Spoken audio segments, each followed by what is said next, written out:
r/ask Reddit. When was the moment you realized you didn't really fit in with your friend group anymore? When I quit drugs. My problem was not starting drugs, or at least, not the right ones. No, Chuck, meth and crushed oxys are not in the same league as weed, not even remotely. Spent all day trying to get any of them to go see a movie with me that evening. Called people, texted people, no one was available. I decided screw it, I'll go alone and went early to get a ticket and caught a good number of the people I invited coming out of the movie together. They dodged me. I sat in my car and wept until the movie started, then wept the whole way home. This one hurts. What shitty people. I'm so sorry you had to experience that. Have you found new better friends? I mean, they may be dongheads or they might have a good reason for it. Kinda hard to tell from how little we know. Regardless, a tough pill to swallow. When they tend to leave you out when they are going out or talking and chatting. Walking down a pavement and somehow you always end up being the one standing behind because you can't fit all in a row. I was always the shy, quiet type and people always just kinda found me and made me a friend because I didn't approach them myself. I went through multiple friend groups in my lifetime, and when we were walking somewhere I didn't really say anything and sometimes walked slower, so I was always the one going behind them and sometimes even losing them. After years of this I found my current friend group.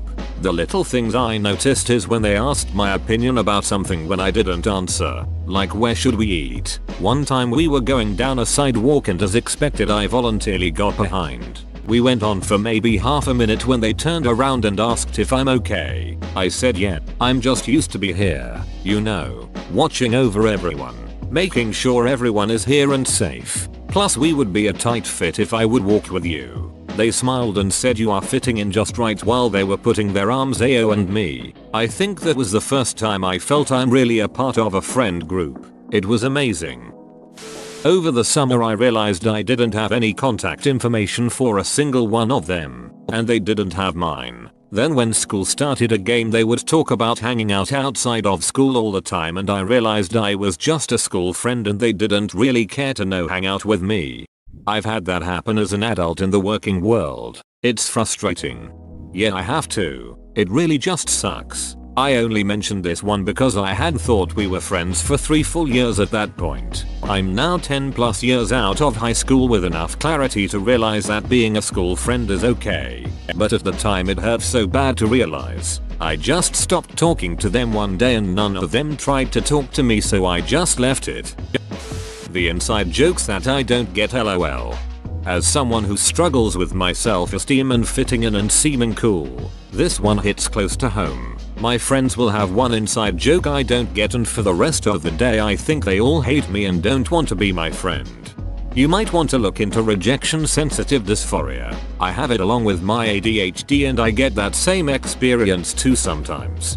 I definitely have heard of rejection sensitive dysphoria. I almost wrote it here, but because I'm not officially diagnosed and don't have ADHD, just social anxiety, I didn't want to use it. When I was drunk at a party, and 911 needed to be called for a former friend that I frankly hated, everyone disappeared when the ambulance and police were heading over. I was stuck drunkenly telling her mom over the phone that her daughter had a severe panic attack and possible alcohol poisoning, and that I was sitting with her while waiting for emergency responders. Her mom kept saying I must be her one genuine friend, and I hated that girl for being a petty backstabber. Even if I hate someone, I wouldn't leave them drunk and alone in the middle of a panic attack. I cut those friends off after that. It had been a long time coming. The rest of my time at college was very lonely. How did the girl react afterwards? Probably mad that she blabbed to mom. Literally all they did for fun anymore was get trashed and party. That was not a life I wanted. And when you don't drink but still try and go out with them because they're your friends, you realize how they only talk about being wasted. Yup, I couldn't even hang out with them during the day cause all the discussions were about the next time, and if I tried to change the subject it always ended up back there. When they started getting married one by one and having kids, after that, everything they did revolved around couples activities or kids activities. Those of us left in the group who are single were sort of shut out. For me it was the opposite. I was the only one married with a kid. They couldn't understand why I couldn't go out with them on zero notice. Also, I had to drive 40 minutes downtown while 7 months pregnant to a bar for my friend's birthday. I really tried, but it sucked having to cancel on them all the time. Yep, marriage and kid is what drifted us away from our core group too. Everyone else is childless. Most are single. Some folks you never even see again after the wedding. There is an upside though. It's not painful. You just sort of grow apart. You stay in touch a bit here and there. Nobody is angry. It's just how things are. You still have your core friends though, even if you rarely see them. When you see them again, you can pick right up where you left off as if no time has passed. There's something to be said for friendship like that. And at the end of the day, this is what really matters. The second they began demanding nice little extra things I'd do for the friendship. The second it became expected rather than appreciated was when I was done with it. Man. They started expecting me to pay for snacks at the store when I covered for them once. I had a friend like that. She got pissed at me because my husband said something snarky to her and I wouldn't take her side. Because I said they were both adults and could settle it on their own. She started talking to me again a few months later. But then she just ghosted me again because right after we had just started talking again, she wanted me to come and help her move into her new apartment, and I told her I couldn't because I had other stuff that I had to do. It wasn't just me though. Someone else invited her to her party and she got pissed and stopped talking to them because they wouldn't drop everything in the middle of their party and go back to her apartment with her to help her put together IKEA furniture. When I quit putting in the effort to make the plans, I realized I was a third wheel in the group that wasn't invited unless I did the actual work. I was basically ghosted. That's the worst. It's the realization that if you got hit by a car today and ended up in the hospital and needing help, they wouldn't be there. That if something happened and you needed to take care of yourself, they won't be there. I found myself homeless and they all disappeared. Came back around again when I got an apartment, but I just didn't want to rekindle the friendships. Damn, that sucks. I'm sorry, but good for you for recognizing that they weren't worth your time. Real friends stick with you through everything, especially the bad stuff. So if they abandon you when you're struggling the most, not only are they shitty people who lack compassion, but they are not your friends. You deserve so much better, and I really hope things are going better for you now. When it went from smoking a little weed, drinking a few beers, and taking the occasional dose, to opiate abuse and full-blown alcoholism. In other words, when it went from just having some fun to serious addictions, it was time to go. For the record, most of them are dead now. Despite my username, I'd prefer they still be alive. I've honestly never felt like I fit into a friend group ever. I have friends who I love one-on-one, but find that when a core group of 5+ starts, there's always drama or weird expectations. With my high school friend group, it was the first year we started college. They all went to the same one and I didn't. I made new friends and my high school friends were annoyed that I didn't hang out with them all weekend. Every weekend. Then with my college friends, we just drifted apart after we graduated, which is fairly normal. Everyone I worked in retail with grew really close, until everyone paired up except for me. Suddenly I was hanging out with 6 couples instead of 12 people. Plus I quit. I usually still chat with the person I was closest to in the group, but don't really keep in touch with the group as a whole. Similar experience, except I went to a different high school than all my friends. I didn't really make new friends though. They slowly stopped inviting me to things. Eventually I realized I didn't really like hanging out with them anyways. University was great and possibly the only time in my life I felt like I had a group of friends. But then we all graduated and 90% of them moved away. I'm really bad at making friends. Mostly because managing any relationship other than a romantic one makes me quite anxious. I hate it. In college I went through a transition. I had all these old friends from high school that were comforting, but had slowly lost everything we had once had in common. I had made new friends with the people my then boyfriend hung out with and we all seemed to jive better. But being 20, I still had fantasies that my old friends and my new friends would combine into some big happy friend group. For my 21st I invited my boyfriend's friends and my old friends to join me at a bar together. One of my old friends bailed. One came but complained about the place, the food, the music, and the men. until she found one she liked and left with him. And my best friend from high school came, absolutely strung out, cried when no one wanted to go smoke with her, got jealous when people bought me shots, and got picked up by some other loser we went to school with and said I was a square for not joining to go take pills with her. The 3 new friends were flabbergasted. They asked if we could start the night over. I remember distinctly that all of this had happened and it was not quite 10 PM. That was the moment I realized that my old friends weren't really friends at all but more people I had been in proximity to for a while. I agreed to roll a do-over for the night and we ended up having a great time. They were bridesmaids at my wedding. They are the godparents to my children. I genuinely don't have any friends that didn't meet my husband first, and I would never have it any other way. They're all lovely. I definitely know the feeling of mixing old and new communities and how disastrous that can be. It's like taking a step backwards in your own life journey, and with the old friends it also starts to get to a point when you're around them that it feels more like a sense of guilt for trying to hold the relationship together than a sense of excitement for building toward the future. Complete and total lack of ambition. It was infectious.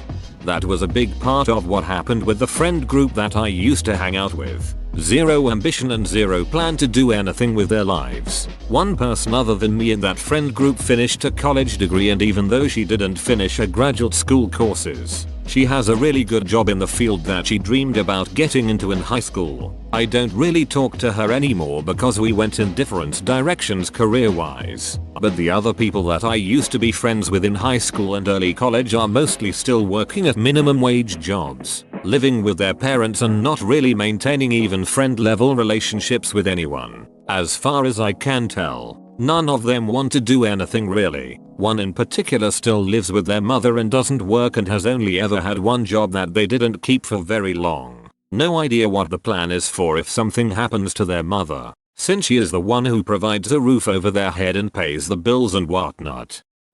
When I spent a semester in and out of a hospital for surgeries and stuck back at home, and exactly one person contacted to ask if I was okay, twice, in 6 months. They sent flowers and called every day to another girl who had a head cold for a week.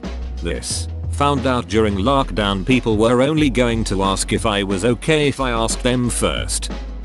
I was standing in line to get into a bar with friends. The friend in front of me, Jason, was bumped and backed up and stepped on my new shoe. I gently placed my hand on his back, more to keep him from falling, and said, "Whoa bud, my shoe." Dude turns around and sucker rushes me. Without knowing what's going on, I am laying on the ground with him standing over me. I wasn't really in danger. I protected my head when I fell and was in a position to roll him into traffic if he tried to swing down on me. After a few moments of me asking him confused why we are playing on the sidewalk, nothing happens. He lets go when the bouncers get to noticing and he walks away. Everyone is dumbfounded at what happened. Problem is, not one person asked if I was okay.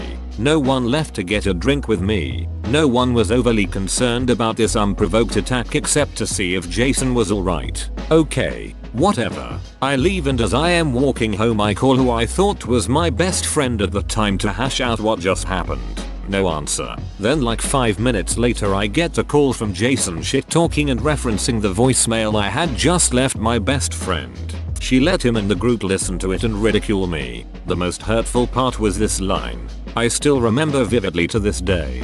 "Turd monkey 2. No one wants you here. No one invites you. You're just there." It hurt because it confirmed something it always felt. See, I only met this friend group through my true brother of a best friend. They all loved him and he wouldn't chill without me, so they just tolerated me to hang out with him. Well, after he died it just always felt like they were pity friends. I pushed that feeling down, but that line totally confirmed it. I'm just one of the out of focus background guys to the group. Never got a follow-up call from any friend. Never got any reasons why the attack. Just sat at home stone sober and realized this was a blessing. I cut out every single friend I had from that group, including my a-hole bestie, Duck You Joes. When they started making plans without me, hanging out with other friends, it seems as if they climbed the social ladder and I fell down it. Those aren't friends, mate. Friends take you with them up the social ladder. A-holes trade their company for company that will benefit them more. If I had met this person today, would I want to be their friend? The answer was no. Damn. I really felt this one. When I brought my stereotypically handsome boyfriend into the shop for them to meet and they all treated him like herpes. He wasn't on the rainbow spectrum, was mentally sound, and he looked like he walked off a runway, so of course they hated him. I thought these people were cool because they accepted my awkward bisexual self and all my anxiety, but as soon as they met him, it was like pulling teeth to get them to acknowledge him. And my best friend, who was very gay BTW whisper shouted it looks gay, presumably because she assumed he'd be insulted. None of them ever used gay as an insult before. It was just for him. She also said, I'll be here to pick up the pieces when this crashes and burns right in front of him. She talked a lot about people who bullied her in school. Apparently his sister was one of them, but she'd never met this dude before. She was the worst, but everyone in there who I considered a friend was openly hostile, and the only reason I could gather was because he was normal. I thought they were a safe place, but apparently only if you meet their standards. Sadly, so many people are like this, not just people on the LGBT spectrum. As a religious person, I have to admit there are a lot of religious people like this as well. When I was the first one to enter the lunchroom and nobody joined me at the table I chose. That's the most painful feeling ever. Before I met my best friend, there wasn't a single lunch table that ever made me feel welcome. I once joined a club that met up during lunch for the sole purpose of not having to endure this kind of exclusion. When I deleted social media to better my health, they stopped talking to me cause it's too much work to use the iMessage app. Currently in a similar boat. I killed Facebook and haven't felt compelled to come back. We all took different career paths. I still wanted to hang out, but there was a vibe that I couldn't shake that they didn't want to hang with me anymore. So the one a month things became once every few months, and now down to texting on birthdays, that sort of thing. Miss you guys still. This one hits close to home. After I made my birthday private on Facebook, I don't even get the birthday wishes anymore. When toxicity is too strong, when you feel alone despite being with them, when you feel that they don't listen and you won't like to listen to them, or when you start having thoughts about you not caring about them anymore. I ended a long relationship with a very toxic group that I got for plenty of years, and now I am in a new group and finally feel happy again.